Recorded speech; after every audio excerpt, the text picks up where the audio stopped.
حضرت عیسیٰ علیہ السلام اس بندے کے پاس آئے اس سے ملاقات کرنے کے لیے، تو اس نے پوچھا کہ آپ میرے پاس کیوں آئے، میرے ساتھ ملاقات کرنے کے لیے کیوں آپ آئے؟ تو حضرت عیسیٰ علی نبینا علیہ السلام نے فرمایا کہ تو نے رجب کے مہینے کا احترام کیا، تو اس وجہ سے اللہ تعالیٰ نے مجھے تیرے پاس بھیجا ہے کہ تو نے وہ احترام کیا اور گناہ سے باز رہا۔ تو وہ بندہ رو پڑا اور اس کی آنکھوں سے چھم چھم آنسو برسے کہ میں نے صرف احترام کیا ہے تو اللہ تعالیٰ نے اپنے نبی کو میرے پاس بھیجا ہے۔ تو اس نے عرض کی حضرت عیسیٰ علی نبینا علیہ السلام کی بارگاہ میں، کہا کہ مجھے کلمہ پڑھائیے، میں بھی آپ پر ایمان لانا چاہتا ہوں۔ تو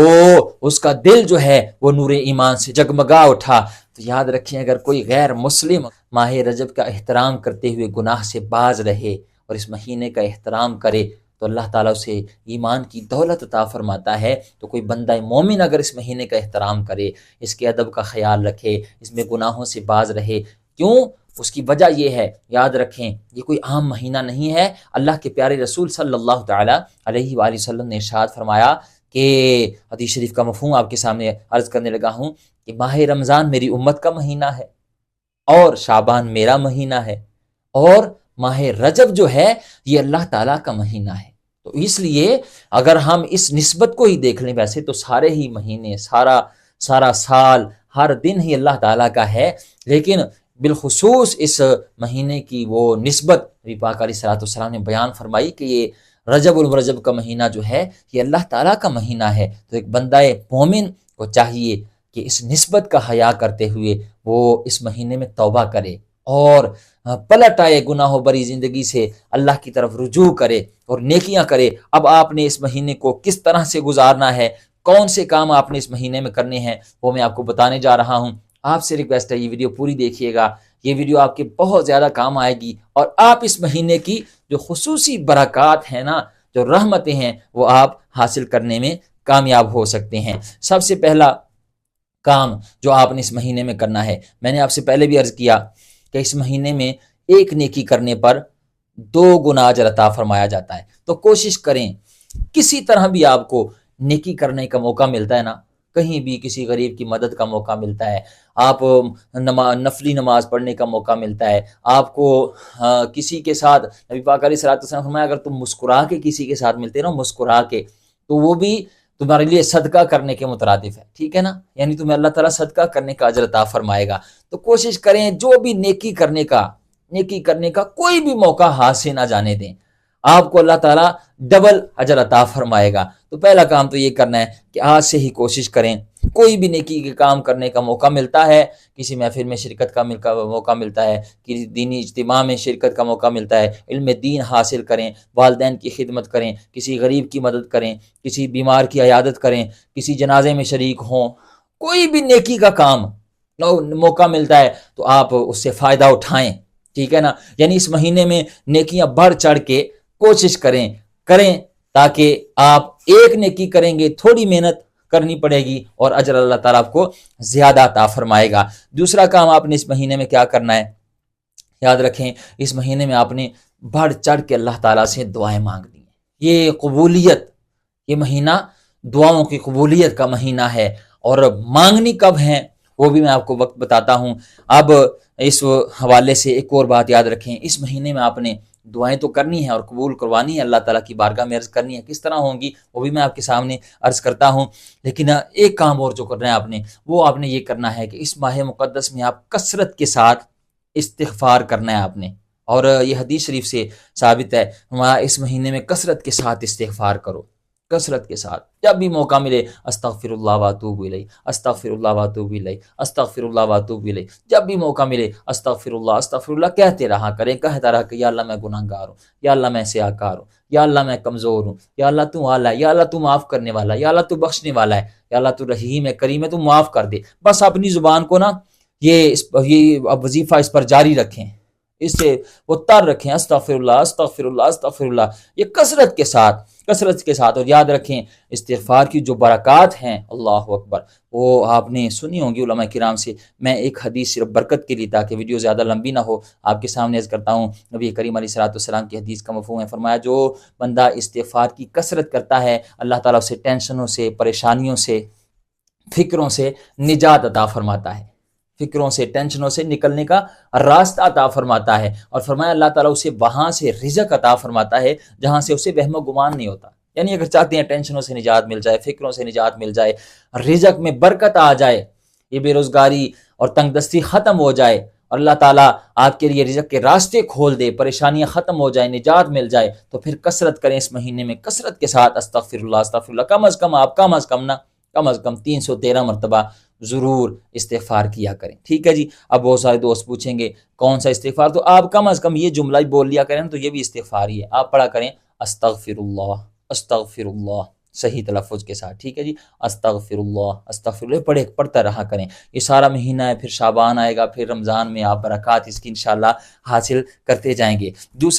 تیسرا کام آپ نے صرف کیا کرنا ہے، اس مہینے میں آپ نے نفلی روزے رکھنے ہیں، ٹھیک ہے جی۔ اگر بندہ ایک نفلی روزہ اس مہینے میں رکھ لیتا ہے نا، تو فرمایا کہ وہ جنت میں ایک نہر ہے جس کا نام ہے رجب، اس نہر کا، جنت میں نہر ہے اس کا نام ہے رجب۔ جو بندہ اس مہینے میں ایک نفلی روزہ رکھتا ہے، اللہ تعالیٰ اسے اس رجب نامی جنتی نہر سے سیراب فرمائے گا، ٹھیک ہے نا۔ تو کم از کم ایک تو ضرور رکھیں۔ فرمایا جو 7 روزے رکھے گا تو اس کے لیے جہنم کے 7 دروازے بند کر دیے جاتے ہیں۔ فرمایا جو 8 رکھے گا اس کے لیے جنت کے 8 دروازے کھول دیے جاتے ہیں، اور جو 10 رکھے گا، فرمایا جب وہ 10ویں روزے کی افطاری کرے گا تو اللہ تعالیٰ نے وہ جو اس کے پچھلے سارے گناہ ہوں گے، ان گناہوں کو اللہ تعالیٰ نیکیوں میں بدل دے گا۔ اللہ اکبر، یہ کتنا بڑا اجر ہے۔ ایک ہوتا ہے گناہوں کو مٹا دینا، اور ایک ہوتا ہے گناہوں کو نیکیوں میں بدل دینا۔ تو یہ رب کا کرم بالائے کرم ہے کہ وہ گناہ مٹاتا نہیں بلکہ گناہوں کو نیکیوں میں بدل دیتا ہے۔ جو بندہ اس مہینے میں 10 روزے رکھتا ہے تو کوشش کریں جتنی بھی سکت ہے، ایک کی سکت ہے ایک رکھ لیں، 7 رکھ سکتے ہیں 7 رکھیں، 8 رکھیں، اور 10 رکھ لیں، جتنی بھی اللہ نے توفیق ہمت دی ہوئی ہے نا، ضرور اس مہینے میں کچھ نہ کچھ روزے ضرور رکھیں، اور روزے سے انشاءاللہ شفا بھی ملے گی، صحت بھی ملے گی، اور معدے کو بھی تھوڑی سی وہ ریسٹ مل جائے گی، اور اللہ تعالیٰ کا فضل بھی آپ حاصل کر سکیں گے۔ تو اس مہینے میں نفلی روزے آپ نے ضرور رکھنے ہیں۔ ایک اور کام آپ نے جو اس مہینے میں کرنا ہے وہ یہ کرنا ہے آپ نے کہ اس مہینے میں آپ نے رات کو قیام ضرور کرنا ہے۔ لمبی راتیں ہیں، آپ اٹھ کے نا رات کو 2 رکعت چاہے کوشش کر کے نا 2 رکعت ہی پڑھ لیا کریں، لیکن 2 رکعت تہجد کی نماز ضرور پڑھا کریں۔ یاد رکھیں جو تہجد کی نماز ہے نا، اس کے فضائل اور اس کی برکات وہ تو بہت زیادہ ہیں۔ جو لوگ پڑھتے ہیں نا تہجد کی نماز، ان سے کبھی بات کر کے پوچھا کریں کہ اس کی کیا برکتیں ہیں۔ اللہ اکبر، بہت زیادہ اس کی برکتیں ہیں۔ جو لوگ تہجد کی نماز پڑھتے ہیں نا، اللہ اکبر، وہ اللہ کا قرب حاصل کرنے والے لوگ ہیں، اور اللہ کی رضا حاصل کرنے والے لوگ ہیں۔ نبی پاک علیہ الصلوۃ والسلام نے فرمایا کہ رمضان کے روزوں کے بعد سب سے افضل روزے ماہ محرم کے روزے ہیں۔ فرمایا فرض نمازوں کے بعد سب سے افضل نماز جو ہے وہ تہجد کی نماز ہے، ٹھیک ہے۔ تو آج کل ویسے بھی سردیاں ہیں، لمبی راتیں ہیں، 7 بجے عشاء کی نماز ہو رہی ہے، ٹھیک ہے۔ آپ اس کے بعد سو جائیں، رات کو 2 بجے آنکھ کھولے، 3 بجے آنکھ کھول جاتی ہے آنکھ، ٹھیک ہے نا۔ اور جو لوگ اہتمام کرتے ہیں، باقاعدہ نیت کر کے سوتے ہیں نا تہجد کی، تو ان کو تو ویسے ہی فرشتے جگا دیتے ہیں، کرم ہو جاتا ہے، ان کی تو آنکھ کھولی جاتی ہے، اللہ تعالیٰ فضل فرماتا ہے نیت خالص ہو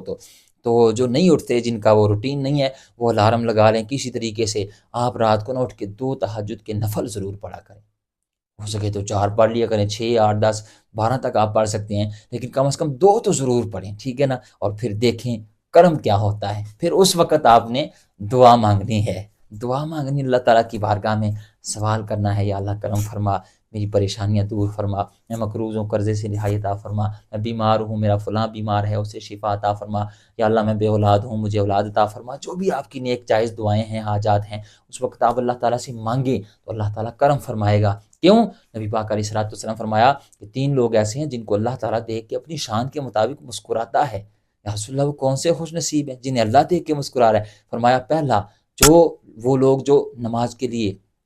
صفے درست کرتے ہیں، دوسرا فرمایا جو جہاد کے لیے صفے درست کرتے ہیں، تیسرا فرمایا جو نماز تہجد بندہ مومن ادا کرتا ہے نا۔ جو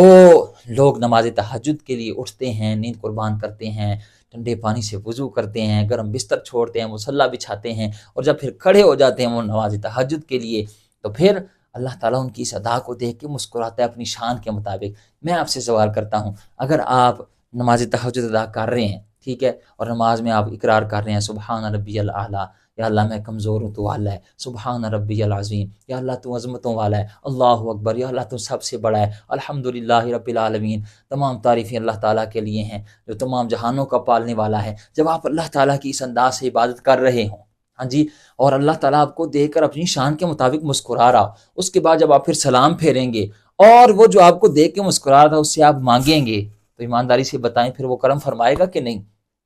کرم فرمائے گا کہ نہیں؟ اور ویسے بھی یہ مہینے تو ہے ہی برکتوں والے، تو ضرور نا، ضرور، بڑی آسانی ہے، بڑی آسانی ہے،